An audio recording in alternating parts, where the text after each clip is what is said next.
है कि अब आपका पति आपका नहीं रहा।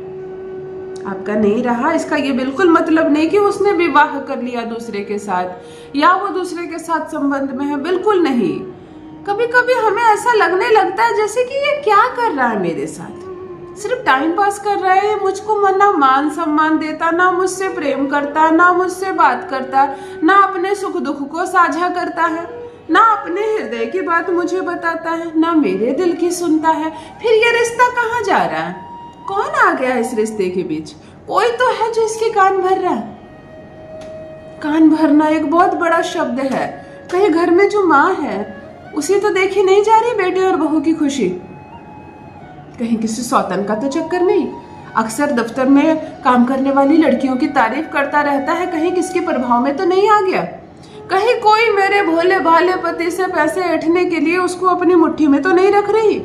क्या पता औरतों का भी बाहर भरोसा नहीं। कमाऊ अच्छा लड़का देख लो तो उन्हें कोई फर्क नहीं पड़ता है कि शादीशुदा है या बच्चे का पिता है। वो अपने चक्कर में कुछ पैसे के लालच में किसी का भी घर तोड़ने को तैयार हो जाती है कुछ औरतें। तो जो भुगतान कर रही है उसके दिल पर क्या बीत रहा वो कोई नहीं समझता। कभी कभी सास इस हद तक उतर जाती है क्योंकि उसको देखी नहीं जाती अपने बेटे और बहू की खुशी। वो अपने बेटे के कान में बहू के प्रति गलत शब्द डालना शुरू करती है, गलत वर्ड डालना शुरू करती है, जिसकी वजह से व्यवहार बदलने लगता है। मुझे मेरी बहनें कुछ ऐसी लड़कियां लिखती हैं कि दीदी मेरे घर में जो जेठानी है, जो मुझसे पहले ब्याह कर इस घर में आई है 5 वर्ष 10 वर्ष पहले, मेरा पति पूरी तरह से अपने भाभी के चक्कर में है। एक एक बात उससे पूछ कर करता है। इवन मुझे कहीं घुमाने लेकर जाना हो, मुझे अच्छी साड़ी गिफ्ट करना हो, मुझसे प्रेम करना हो, वो भी उससे पूछ कर करता है। अद्भुत है ना? फिर क्यों किया ब्याह तुमने? भाभी तो थी घर में, माँ तो थी घर में, तुम्हारे दफ्तर में औरतें भी थी तुम्हारे साथ काम करने के लिए। एक लड़की को घर क्यों लाए जब उसकी जिम्मेदारी तुम्हें अच्छी ही नहीं लगती? अरे मूर्ख, वो तुम्हारी शुक्र है।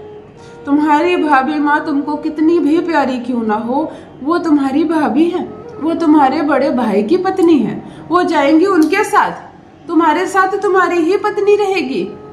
वो तुम्हारी कोई ग्रह नहीं है। जो बड़ी भाभी होती है वो कोई ग्रह नहीं होती है, वो बड़ी भाभी होती है। वो अपने पति की शुक्र है ना? अपने बच्चों की चंद्रमा तुम्हारी कोई नहीं लगती है। तुम उनसे प्रेम करो, उनका मान करो, उनका कहना मानो। बड़ी भाभी माँ के समान होती है, परंतु जो पत्नी को लेकर आए हो वो तुम्हारी जीवन संगिनी है।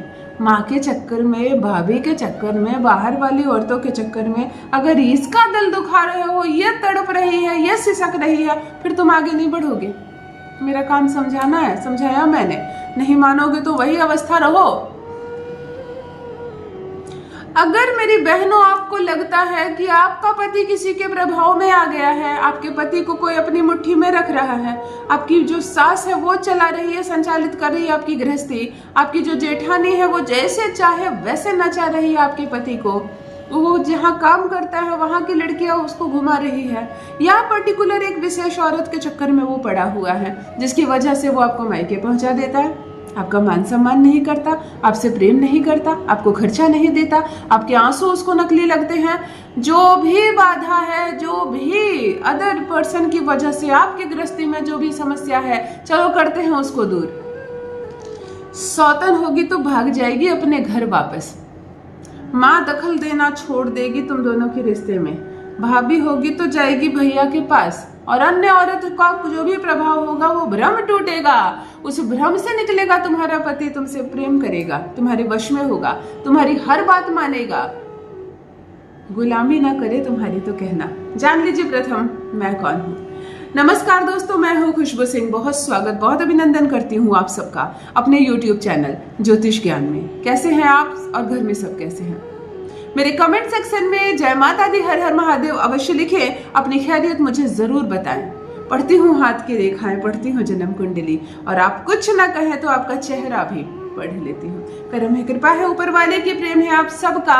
जुड़िए ज्योतिष ज्ञान चैनल से। जो भी नए भाई बहन चैनल पर पहली बार आए हो, मेरे वीडियो को पहली बार देख रहे हो, मुझसे प्रथम बार मिल रहे हो, चैनल से जुड़िए, सब्सक्राइब कीजिए, मेरे परिवार का हिस्सा बनिए। दिल नहीं टूटने दूंगी, एक भी घर नहीं टूटने दूंगी।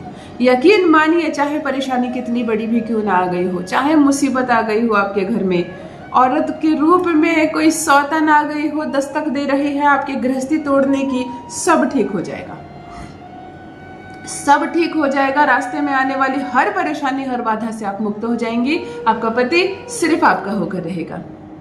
जो कहूं वही चीजें लेना, जिस दिन कहूं वही करना। ग्रह बहुत मायने रखते हैं, दिन बहुत मायने रखते हैं, एलिमेंट्स बहुत ज्यादा मायने रखते हैं। जरा से हेर फेर वशीकरण काम नहीं करता है। प्रथम इंटेंशन सही हो, अपने पति को अपने प्यार में पागल करने के लिए ये कर रही हो, ना कि किसी अन्य के लिए मत करना। प्रेमिका करे तो प्रेमी के नाम से, अन्य किसी के नाम से नहीं। मन साफ, इंटेंशन सही, तभी परमात्मा का आशीर्वाद मिलता है। दूसरी बात, पवित्रता का ध्यान रखेंगे, पीरियड्स में नहीं करना।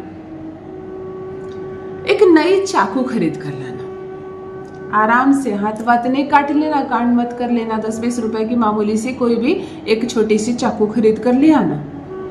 चाकू को धो लेना, पोंछ लेना, सुखा लेना, बड़ी सावधानी से करना, जरा सा भी तकलीफ मत कर लेना वशीकरण करने के चक्कर में। पोंछ लेना, सुखा लेना, सिंदूर को जल में घोलकर दोनों पेस्ट बना लेना और एक पट पर अपने पति का नाम लिख देना और दूसरे पट पर जिससे छुड़ाना चाहती हो, सौतन हो तो सौतन का नाम, भाभी से छुड़ाना चाहती हो उनका नाम, माँ से छुड़ाना चाहती हो उनका नाम, सास से, अन्य कोई महिला का नाम जानती हो, लगे उसी के चक्कर में मेरे साथ बुरा कर रहा उसका नाम। एक पट पर पति का नाम, एक पट पर जिससे छुड़ाना चाहती हो उसका नाम तुमने लिख लिया चाकू पर, सिंदूर घोलकर। थोड़ा सा दूध मिला जल किसी कटोरे पर रख लेना, गैस के दाहिने साइड, गैस जलाना।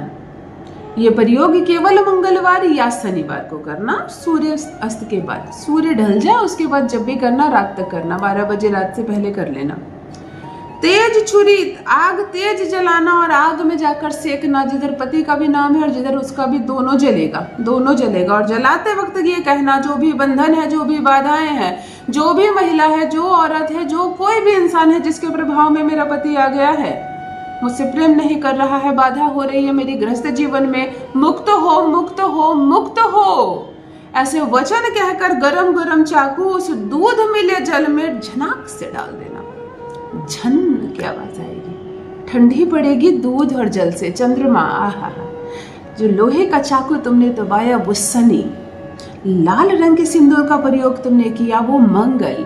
तुम सोच भी नहीं सकती हो कौन कौन से ग्रह एक साथ ठंडे होंगे। ये जिसका भी प्रभाव चक्कर दिख रहा है ना, सारे शांत ना हो जाए तो कहना चाकू ठंडा पड़ जाएगा। जो सिंदूर वगैरह तुमने जो लिखा सब दूध में धुल जाएगा। बाद में वो दूध मिला जल किसी फूल पौधे में डाल देना या किसी जल में बहा देना। केवल एक बार करो, केवल एक बार करो और प्रभाव अपनी आंखों से देखो। तुम्हारा पति तुम्हारे कदमों में गिरकर माफी ना मांगे तो कहना। अपना अनुभव मेरे साथ भी अवश्य साझा करें। बहुत बहुत धन्यवाद।